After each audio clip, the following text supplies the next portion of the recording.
Spoken English के skills को मजबूत करना चाहते हैं तो आपको इंग्लिश की एक ही हेल्पिंग वर्ब का अलग अलग तरह से यूज करना आना चाहिए। आज के इस एपिसोड में मैं आपको यही ट्रिक सिखाऊंगा।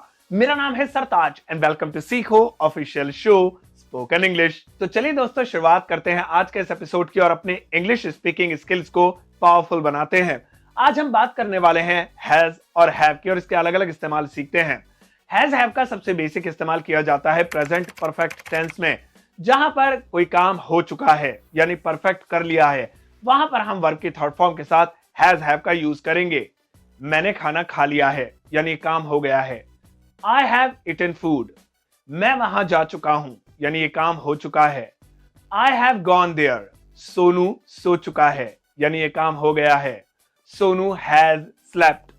अगर यही चीज आपको पास्ट में बोलनी हो तो आप हैज हैव की पास्ट फॉर्म हैड का यूज कर सकते हैं।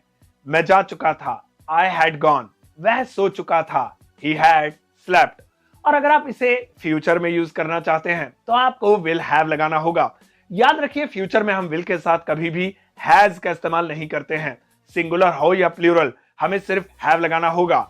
सोनू जा चुका होगा, सोनू विल हैव गॉन। चलिए अब हम हैज और हैव के साथ बीन लगा देते हैं। अब यहां पर इसके दो अलग अलग मतलब होंगे।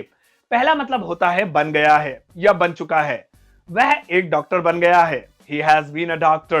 वहीं अगर हम has been, have been के बाद वर्ब की थर्ड फॉर्म लगाते हैं तो यह has have का पैसिव वॉइस बन जाता है और इसका मतलब होता है किया जा चुका है, उसे बुलाया जा चुका है। he has been called। Building बनाई जा चुकी है, the building has been constructed। अगर हम has been, have been को ing फॉर्म के साथ इस्तेमाल करते हैं तो इसका मतलब होगा रहा है, रही है समय के साथ। जैसे वह सुबह से पढ़ रहा है, he has been reading since morning। मैं कई दिनों से अंग्रेजी सीख रहा हूं, I have been learning English for many days। चलिए दोस्तों, अब आप ट्राई कीजिए। मैं आपको हिंदी का एक सेंटेंस देता हूं जिसकी इंग्लिश आपको मुझे बनाकर दिखानी है और वो सेंटेंस है, मैं कई दिनों से सीखो ऐप पर आपके एपिसोड्स देख रहा हूं। इस सेंटेंस की इंग्लिश ट्रांसलेशन आपको इस एपिसोड के फीडबैक सेक्शन में लिखनी है। मुझे आपके जवाब का